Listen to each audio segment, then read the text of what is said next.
we know that the story of the fall of the Roman Empire is far more complex and nuanced than we would like, especially to those historians who love simple and easy to teach narratives.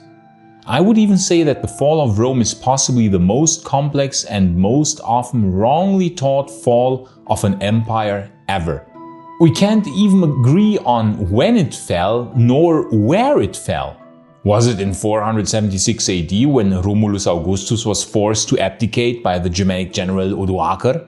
Was it in 480 when the last rightful Roman emperor Julius Nepos was murdered? Was it in 486 when the last Western Roman remnant fell in the west? Was it in 578 when the Mauro-Roman kingdom fell?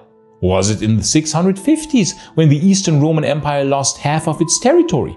Was it in 751 when the Exarchate of Ravenna fell?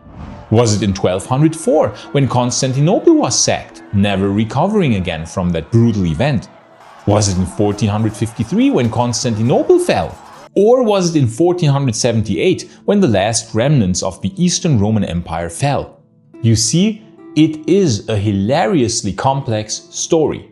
And one point of high interest is, of course, what happened to old Rome, to the founding city where the whole story started. What happened to it after the fall? In many videos I did cover this topic, where we could see how the city transformed over many centuries from the most glorious spectacle that humanity had ever seen to a sad field of ruins and cow pastures. But a particularly interesting period in the city of Rome, about which we have not yet spoken in great detail, is when Rome was again under Roman control after the fall of Rome. Well, as I said, it is complicated. Now, before we move on with the video, I would like to introduce the sponsor of today's video, Kinsta. Kinsta is an excellent web hosting service for businesses whose WordPress website is a crucial part of their daily operations and sales. Kinsta goes above and beyond for you to make your website shine. They take care of almost all your website maintenance needs so you can focus on your business. Kinsta provides very fast speeds. Just by moving to Kinsta without doing anything else, you can experience up to 200% faster sites. But especially when it comes to security, they provide enterprise-grade security to protect your sites and data. This includes firewalls, DDoS protection, automatic SSL certificates, and specialist assistance in the event of your site being hacked. Kinsta is one of the very few WordPress hosting companies with SOC 2 and other certifications that guarantee the highest level of security for a website. They have an intuitive custom dashboard called My Kinsta that makes managing a site or multiple sites a breeze. But especially when you have a problem, most WordPress providers will leave you hanging. They mostly rely on automated GPT-based support chats, where you can chat with a real human. Kinsta's team, however, replies in a matter of minutes in multiple languages, providing prompt assistance with an average response time of under 2 minutes 24/7. So go to kinsta.com/firstmonth for free to get your first month of hosting for free and to migrate your website over at no additional cost. So basically, after the Western Roman state dissolved, Rome was ruled by Germanic kings, who actually mostly ruled in the name of the Eastern Roman Emperor. Nominally, Italy was part of the Roman Empire, with the capital at Constantinople, but the Germanic kings, Odoacer and later Theoderic, had the real control. But not much changed in Rome itself during those times. The city in 500 AD, after the so-called fall, looked pretty much the same as it had, say, in 470 AD. But then, in the year 536 AD, the Eastern Roman Empire decided to reconquer the lost province of Italy, the former heartland of the Western Roman Empire. And it indeed was partially successful in doing so. Rome and Italy was again under direct control of the Eastern Roman Empire, completely for about 10 years and partially for about 200 years. But what did this mean for Rome? How was it in the city of Rome in those 200 years under this new Eastern Roman control? We have established quite a few times already on this channel that the city of Rome declined dramatically because of the Gothic Wars, which is the name of this 25-year lasting conflict between the Eastern Roman Empire and the Ostrogothic kingdom. While Rome still might have had between 100,000 and up to 200,000 people living inside the Aurelian walls around 500 AD, which, even though still the largest city of Italy, was of course a far cry from Rome's peak population of 1 million. After the Gothic Wars, however, that would change dramatically. By 560, the population had plunged to a staggeringly low 30,000 people. When the Gothic War was still not quite over and the Eastern Roman general Narses was still fighting the last Gothic, Frankish and other Germanic remnants in Italy in the mid-550s, he put up his residence at Rome, where he supposedly lived in the old palace of the Caesars on the Palatine Hill. The empire's finances were drained from the long war, and so there weren't many funds left to restore the giant city of Rome to its former glory. After all, the fabric of the city, while its outer lying parts were already falling into ruin, was still pretty much intact and could have been restored if there would have been the necessary willpower and the necessary funding. We know that Narses repaired some bridges in the city and restored the Aurelian walls. Justinian sent him the Pragmatic Sanctions in 554 already, which officially made Italy again a province of the Roman Empire with its capital at Ravenna. For all intents and purposes, Narses acted as the viceroy of Justinian and later of Justin II, and thus many actually call him the first exarch. Legend has it that Narses was tyrannical and that the Romans in the city were heavily taxed.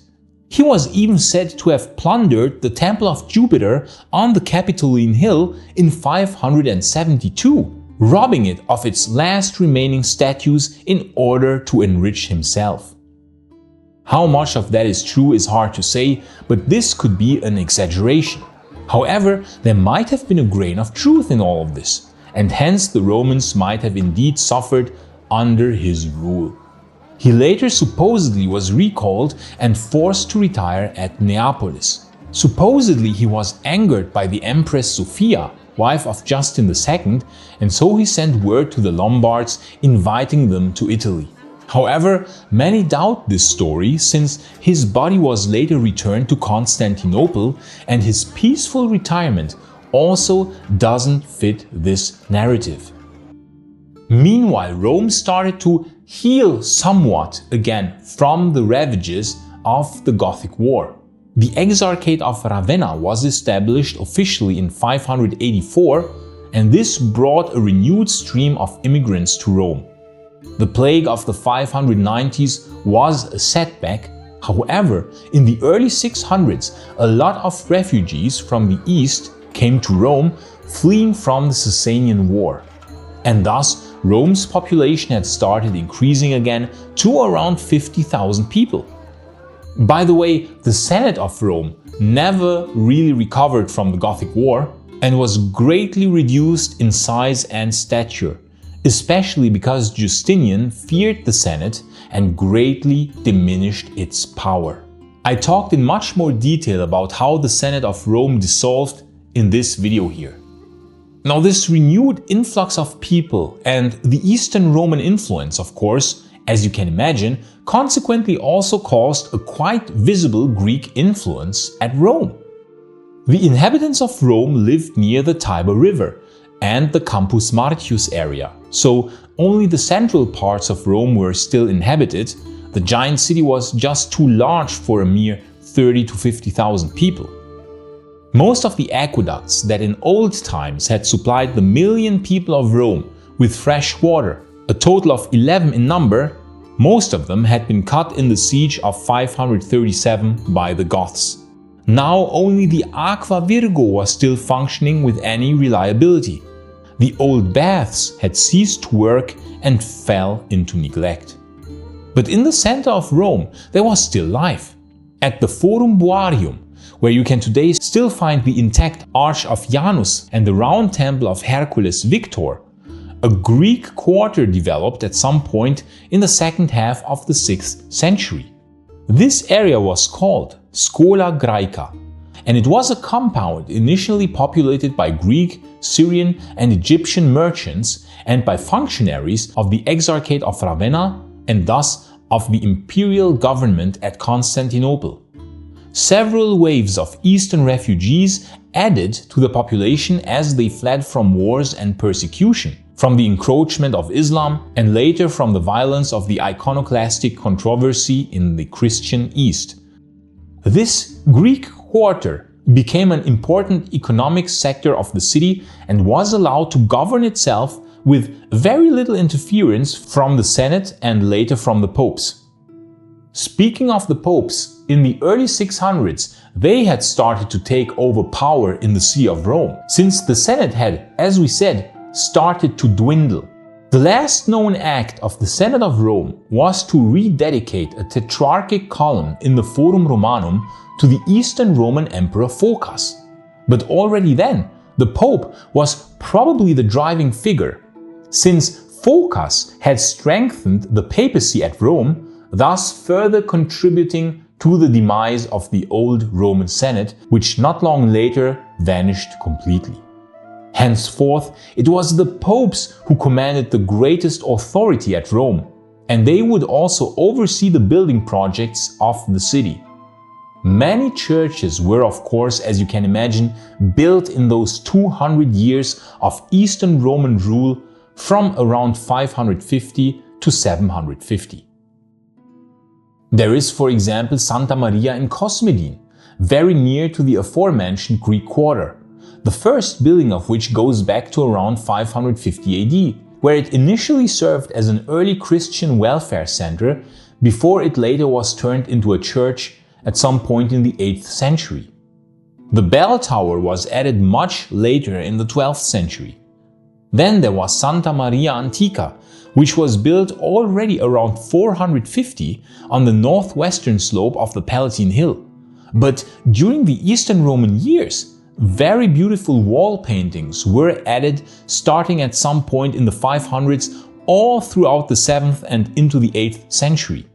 We can clearly see the distinct Eastern Roman, some would use the word Byzantine style, a word which I personally don't like, but have to use from time to time because it is commonly used to denote this beautiful and distinct Eastern Roman art style. Another church that was built in those 200 years was Sant'Agnese fuori le mura, which was started under Pope Honorius I in the time around 630 AD. Here too, we can clearly see the Eastern Roman influence that had been exerted by the people from Constantinople on Rome. Then we have the amazing round church of San Teodoro al Palatino, which was built at some point in the 6th century, possibly when Rome was already again part of the Roman Empire. We cannot really count the church of Santo Cosma e Damiano, because that one was actually just a rededication of the Temple of Romulus, which Maxentius had built in the early 300s. And this rededication as a church happened in 527, before Rome became again part of the Roman Empire. And we can only semi-count Santa Prassede because it was only started to be built in 780, after Rome had ceased to be part of the Eastern Roman Empire. However, the art style was clearly still markedly Byzantine. We certainly can count the last secular monument that was erected in Rome of late antiquity or the early Middle Ages, depending on how you see it, namely the Column of Phocas. Apart from building a lot of churches, the popes and the exarchs, of whom the popes were officially subjugates, they did also try to repair the old aqueducts and keep them running as best as they could. By the early 7th century, only the Aqua Virgo was functioning with any reliability. The other 10 aqueducts, patchily repaired after being frequently cut and improperly maintained, leaked and formed marshes under their junctions. In 602 AD, Pope Gregory the Great lamented the very bad shape in which the aqueducts had been. He described the aqueducts as, quote, so scorned and neglected that, unless greater attention be given to them, within a short time they will go utterly to ruin." End quote. In the early 8th century, Pope Gregory II restored the water supply to the baths at San Lorenzo fuori le Mura, the previously mentioned church. When the Exarchate of Ravenna fell, interestingly enough, Pope Hadrian I still undertook major repairs of 4 of the 11 old aqueducts in the 770s, and thus ensured them to work for another few decades. By the 9th century, broken aqueducts dripped and formed stagnant, fever-carrying swamps. And by the 11th and 12th centuries, any references to functioning aqueducts had disappeared. And thus we can assume that at some point the popes had just simply given up on repairing them. But we can see that as long as Rome was part of the Exarchate, at least some repairs were carried out. Bridges were repaired, and the Aurelian walls were repaired on the Narses. Many churches were built. The Column of Phocas was rededicated, and the aqueducts were repaired as well. But as the power of the Exarchate waned, so did Rome then also start to fall even more into ruin. So we could say that even though Rome was, during the 200 years in the Exarchate of Ravenna, greatly diminished in population, there was at least still a lot of activity and commotion in the ancient city core. In 663, a Roman emperor would even set foot into the ancient city for the last time, about which I talked in this video here. So Rome in those times of the Exarchate was a very interesting city, a city of contrasts. Some of the old things died and withered, but new things were built and maintained as well. And so this must have been an incredibly interesting and fascinating sight to behold. If you like this video, please consider supporting this channel via Patreon or via YouTube membership, because it is your support which makes this channel possible. You would have my utmost gratitude. And of course, I would like to thank everybody who supports this channel. You people are amazing. And if you want to learn more about the transformation of Rome from a glorious city to cow pasture, you can watch this video in the upper right corner. But if you want to learn more about how Rome must have looked immediately after the fall of 476, you can watch the other video in the lower right corner. I say thanks again to all friends of Roman history, gratias tibiago and bene valete.